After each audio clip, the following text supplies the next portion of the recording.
En échec du côté du Bayern Munich, Sadio Mané est devenu presque indésirable. Le club bavarois a déjà trouvé son remplaçant. Pour savoir qui c'est, restez bien connectés, on en parle tout de suite.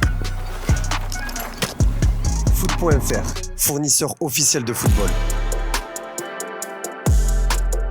Bonjour à toutes et à tous et bienvenue dans ce nouveau JT Foot Mercato. Lorsqu'il a débarqué du côté du Bayern Munich pour moins de 33 millions d'euros en provenance de Liverpool, Sadio Mané semblait avoir fait un très bon choix, mais sa saison a presque tourné au cauchemar. Le Sénégalais devrait quitter la Bavière cet été, le club allemand a déjà trouvé son successeur. Alors qu'il n'a prolongé que jusqu'en 2024 et que sa clause libératoire ne sera que de 50 millions d'euros cet été, Ousmane Dembélé attise les convoitises. Le Barça est dans une position délicate vis-à-vis de la suite de la carrière du joueur. Les Catalans souhaitent le prolonger sans surprise, mais le joueur étudie ses options. Donc, comme l'explique Mundo Deportivo, Thomas Tuchel rêve de l'avoir sous ses ordres à Munich et il a demandé son recrutement à la direction bavaroise. Les deux hommes ont déjà travaillé ensemble au Borussia Dortmund quand Dembouz avait impressionné l'Allemagne et l'Europe, et le coach allemand serait logiquement très heureux de le retrouver. Le Barça n'a pas l'intention de s'en séparer, mais avec cette clause aussi basse, il n'aura peut-être pas son mot à dire. Affaire à suivre.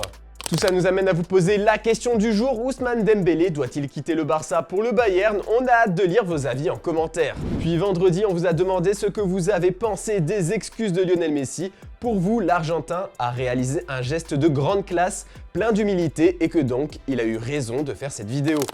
As high as somehow possible.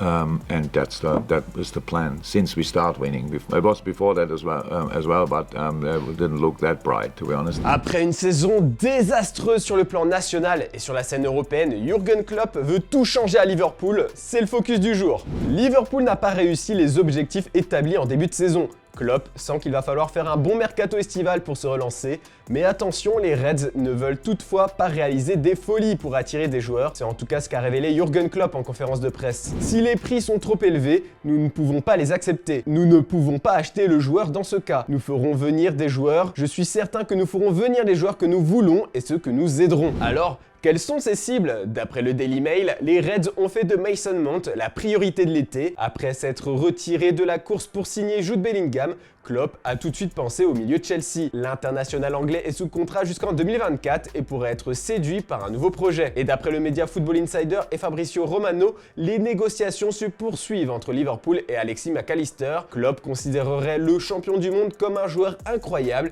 qui peut s'intégrer instantanément dans son 11 de départ. Puis on peut s'attendre à une vague de départ du côté des anciens du vestiaire. Les Reds veulent rajeunir l'effectif pour partir sur un nouveau cycle. Roberto Firmino, Alex Oxlade-Chamberlain, Naby Keita et le gardien vétéran Adrian sont tous invités à quitter le club à la fin de leur contrat cet été. C'est aussi le cas pour James Milner. Selon Sky Sports, son transfert à Brighton est quasiment acté. L'Anglais va apporter toute son expérience aux jeunes talents qui composent l'effectif des Seagulls.